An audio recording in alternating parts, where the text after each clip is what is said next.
Hello friends, in the previous lecture we have seen division algorithm and its applications. Today we are going to see the concept of divisibility and its properties.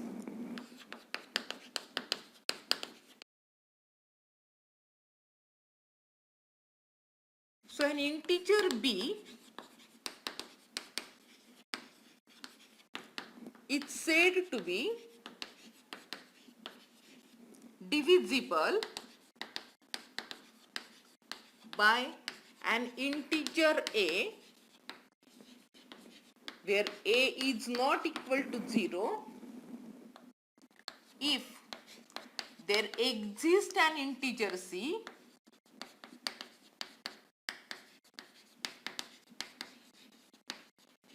such that b is equal to ac.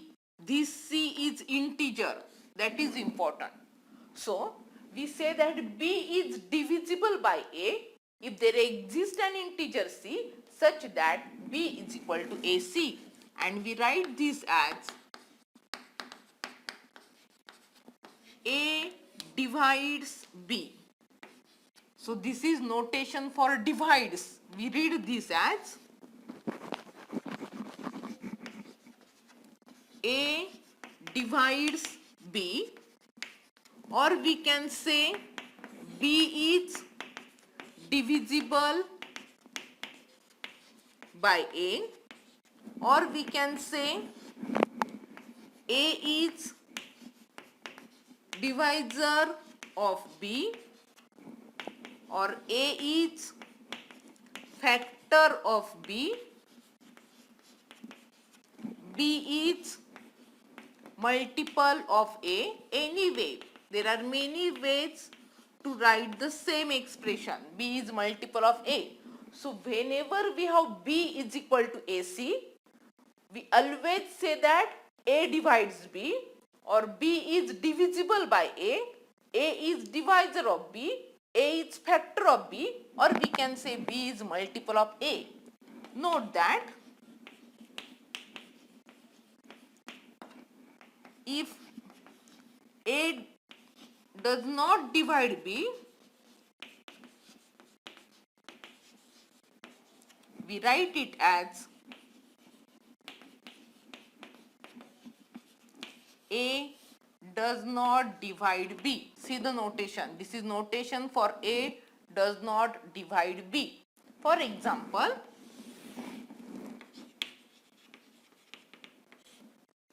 four divides 12. We write this as 4 divides 12. And why we say that 4 divides 12? Because 12 is equal to 4 into some integer. What is that integer here? 3. So 12 is equal to 4 into some integer implies that 4 divides 12. But 4 does not divide 6 because 6 is equal to 4 into 6 by 4, and 6 by 4 is not integer. So observe that this is not integer. Because it is not integer, we say that 4 does not divide 6. When we say divides, that multiple must be integer. Here we say that 4 does not divide 6 because 6 is equal to 4 into 6 by 4, but 6 by 4 is not integer, so 4 does not divide 6. We say 5 divides 10 because 10 is equal to 5 into 2, that is integer, or 15 divides 45 because 45 is equal to 15 into 3. 3 is an integer. So we say that a divides b if and only if b is equal to a into some integer. That is your definition of divides. Note that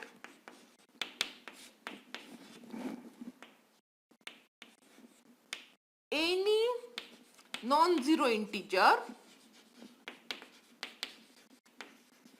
a always divides 0.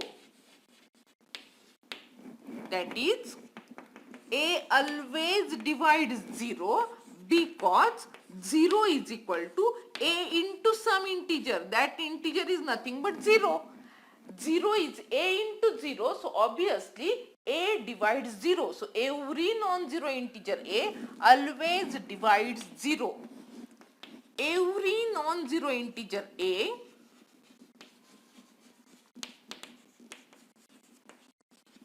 has at least 4 divisors, namely +1, -1, A and minus A. These are known as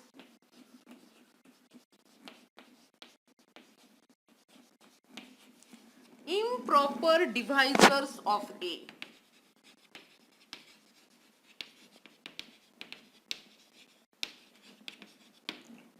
Any other divisor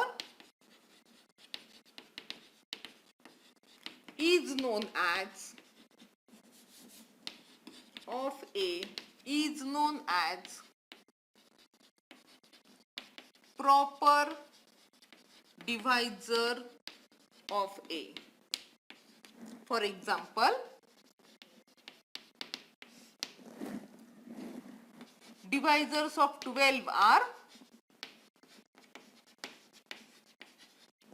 +-1, +-2, +-3, +-4, +-6 and +-12.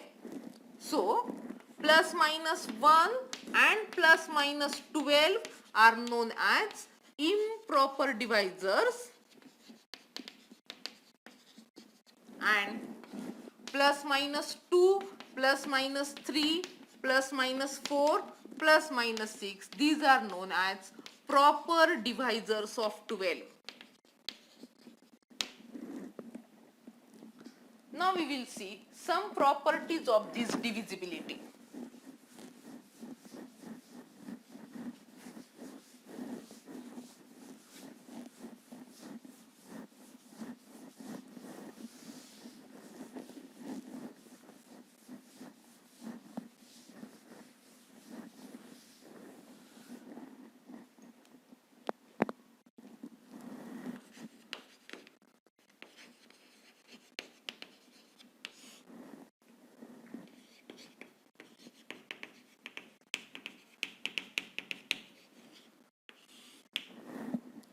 Consider one theorem.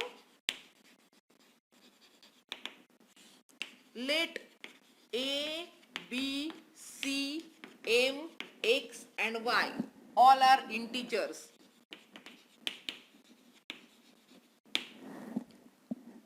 The first property says that if A divides B, then A divides BC for any integer C. The second property says that if A divides B and B divides C, then A divides C. This is known as transitivity.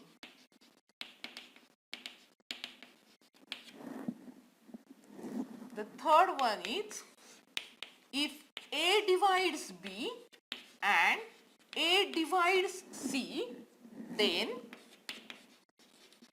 A divides B plus minus C, or in fact A divides Bx plus minus Cy for integers x and y. The fourth property is that if A divides B and B is not equal to 0, then mod A is always less than or equal to mod B. And the fifth property, if A divides B and B also divides A, then A is equal to plus minus B. The last property, if M is not equal to 0, then A divides B if and only if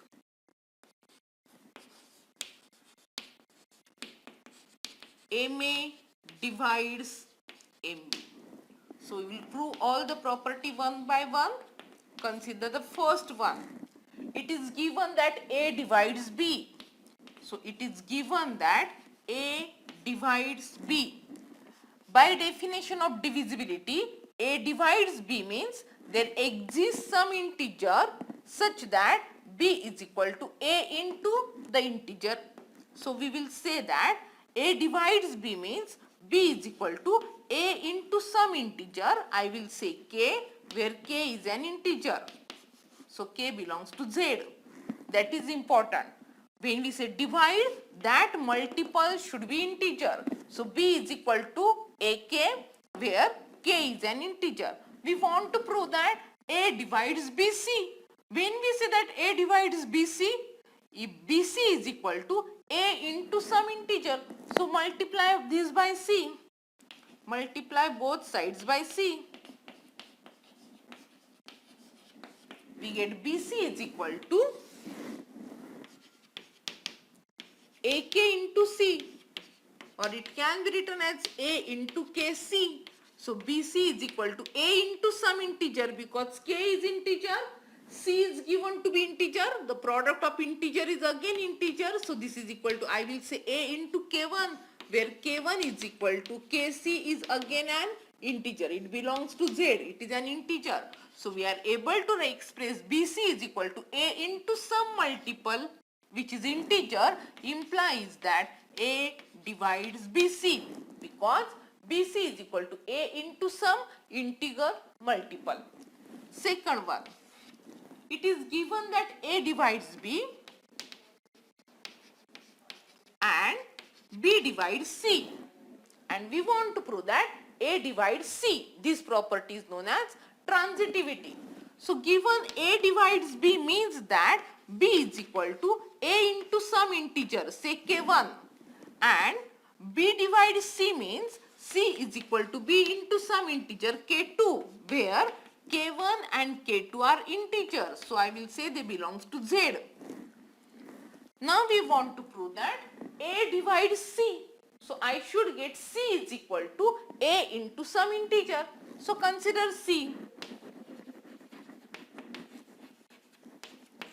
By this expression, C is equal to B into K2, and by this expression B is equal to A into K1. So it is A into K1 into K2, and this is nothing but A into K1 K2.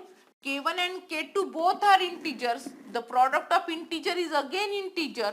I will say K3, where K3 is equal to K1 into K2, the product of integer, it again an integer, so it belongs to Z.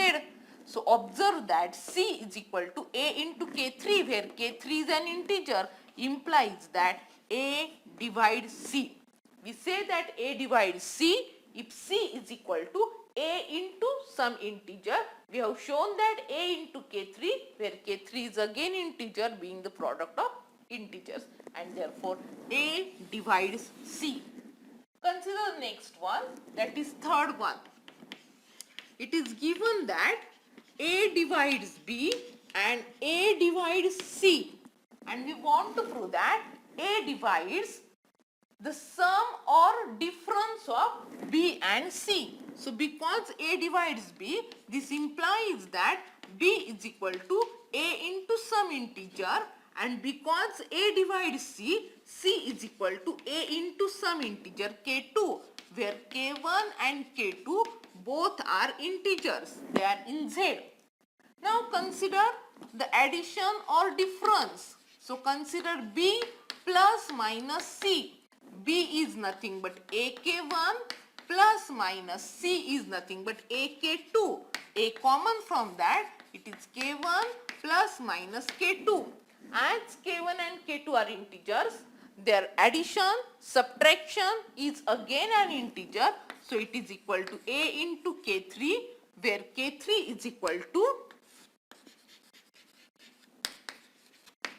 K1 plus minus K2 is again an integer. It may be plus or minus whatever value, it is K3. So we get B plus minus C is A into some integer, implies that A divides B plus minus C.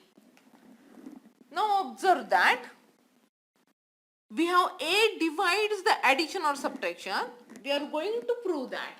Moreover, it always divides any multiple of B plus minus multiple of C. So I want to prove that. Now to prove that A divides Bx plus minus Cy for any integer x and y. So consider this quantity. Consider Bx plus minus Cy. This is nothing but put the value of B. What is value of B? AK1. So it is AK1 into X plus minus. Put the value of C. It is AK2 into Y. A common from that. It is K1X plus minus K2Y. And because X, Y, K1, K2 all are integers, their addition, subtraction is again integer. So K1, K2, X and Y all are integers. Their addition, subtraction, product, everything is integer because addition of integers, subtraction of integers or product of integers is again an integer. So this is equal to A into K3 where K3 is equal to K1X plus minus K2Y again belongs to Z. So K3 belongs to Z. So it is Bx plus minus Cy is equal to A into K3. This implies that A divides Bx plus minus Cy. So the important thing is that multiple should be again an integer. So we get A divides Bx plus Cy means that if A divides B and A divides C both, then A divides their linear combination B plus C, B minus C or Bx plus minus Cy. Now consider the fourth one.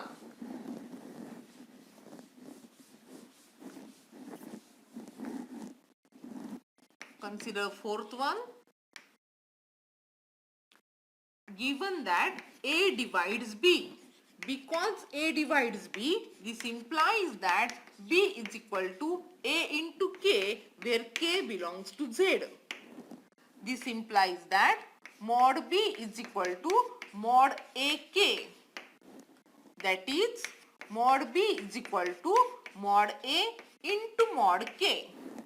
But observe that because B is not equal to 0, but as B is not equal to 0, this implies that K is also not equal to 0. B non-zero means K is also not equal to 0 and therefore mod K is always greater than or equal to 1.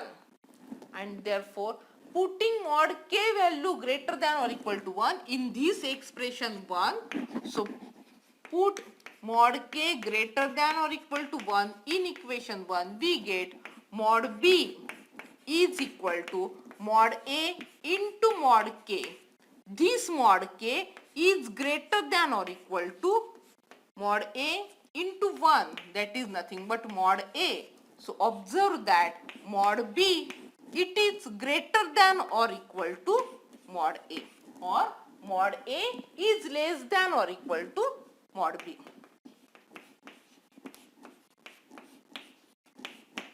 So we put value of mod A only. This mod K is greater than or equal to 1. Mod A into 1 is mod A. So obviously mod B is greater than or equal to mod A. Fifth one. Suppose A divides B and B divides A. Because A divides B, A is not equal to 0. And therefore, we have the condition if A divides B, then mod A less than or equal to mod B when either B is not 0 or A naught. When we say A divides B, we have A is not equal to 0. If B divides A, so B is not equal to 0. So both A and B are not equal to 0. So this implies that mod A is less than or is equal to mod B, and this implies that mod B is less than or is equal to mod A from above part 4th. In this, we have proved that if A divides B and B is not equal to 0, mod A is less than or equal to mod B. Now here we are both A also divides B and B also divides A. When we say A divides B, A is not equal to 0. When we say B divides A, B is not equal to 0. Means that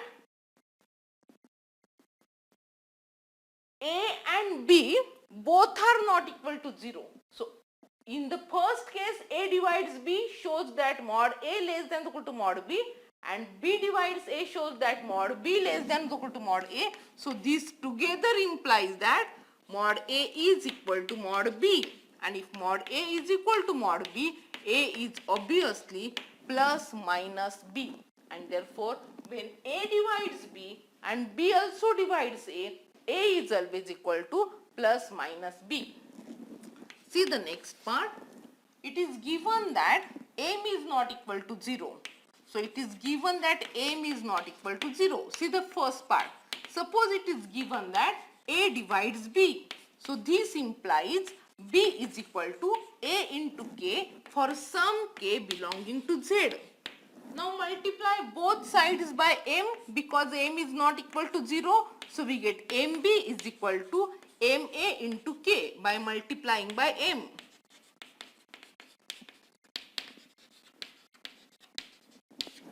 So this implies MB is equal to MA into K, where K is an integer.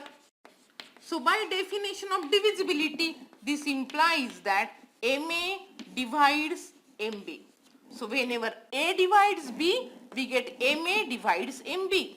Now oppositely, let it is given that MA divides MB. What this implies? MA divides MB means MB is equal to MA into some integer. But M is not equal to 0, so we are able to divide by M. Divide both sides by M, we get B is equal to AK, where K is integer. As M is not equal to 0, we divide by M. Observe that B is equal to A into some integer. This implies that A divides B. So whenever MA divides MB, we get A divides B. So by combining both the parts, A divides B gives MA divides MB, and MA divides MB gives A divides B. Hence, A divides B if and only if MA divides MB. So these are all properties of this divisibility.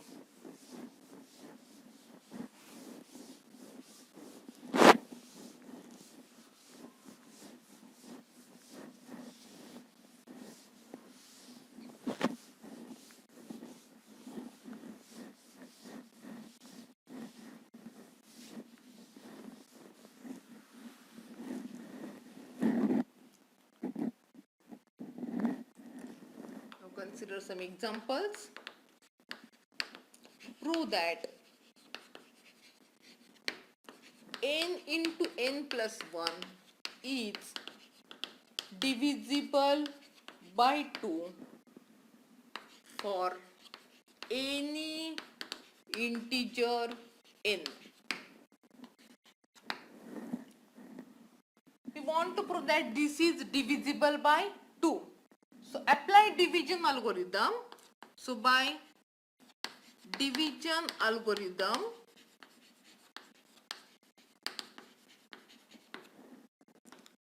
applied to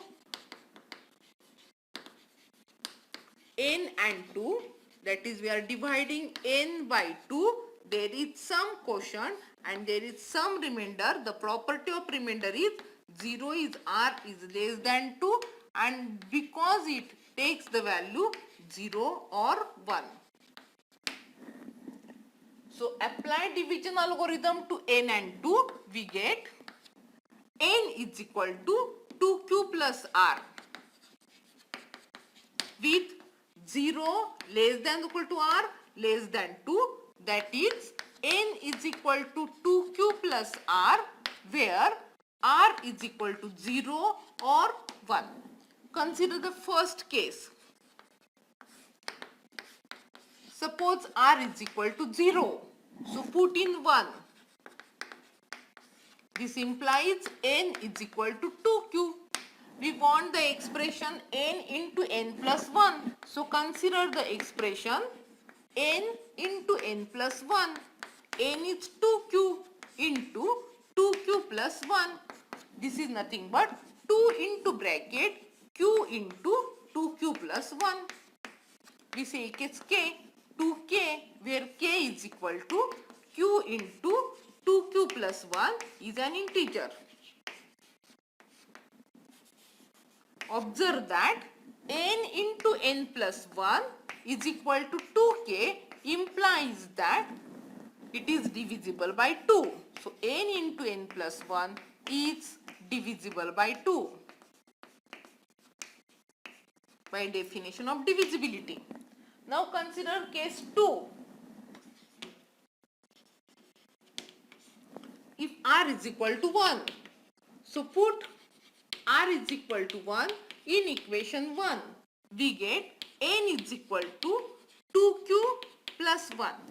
We want the value of the expression n into n plus 1. So consider the expression n into n plus 1. N is nothing but 2q plus 1 into n plus 1. N means 2q plus 1 plus 1. It is nothing but 2q plus 1 into 2q plus 2. So from this second bracket, we take 2 common. It is 2q plus 1 into 2 into q plus 1. So 2 into bracket 2q plus 1 into q plus 1. Product of two integers is again an integer. So it is equal to 2k dash, where k dash is equal to 2q plus 1 into q plus 1 is again an integer. So observe that n into n plus 1 comes to be equal to 2k dash, where k dash belongs to z. Means that n into n plus 1 is divisible by 2.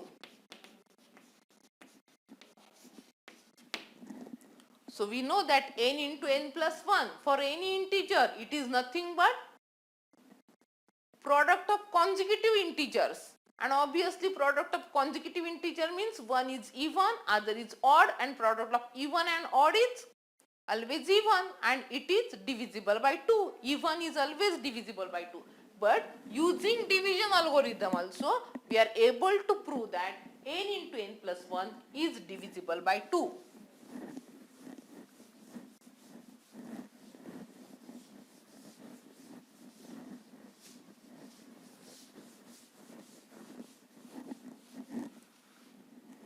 Consider the next example. For any odd integer n, show that n square minus 1 is divisible by 8.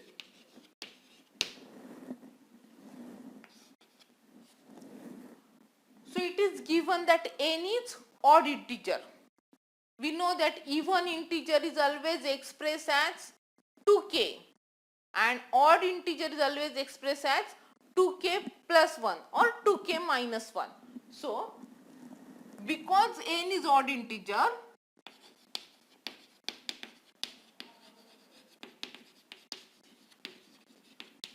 n is of the form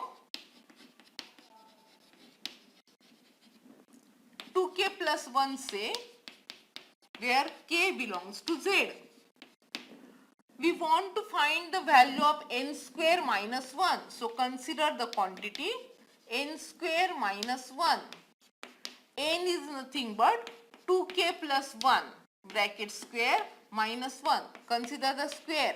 It is 4k square plus 4k plus 1 minus 1. Plus 1 and minus 1 gets cancelled. 4k common into bracket k plus 1. We have just proved that the product of consecutive integers is always divisible by 2. So it is 4 into 2k dash, where k into k plus 1 being the product of consecutive integers, it is always divisible by 2. So this implies that k into k plus 1 is equal to 2 into some k dash, where k dash belongs to z, and therefore it is equal to 8k dash, where k dash belongs to z. Because n square minus 1 is equal to 8k dash implies that n square minus 1 is divisible by 8. Enough for the day. Thank you.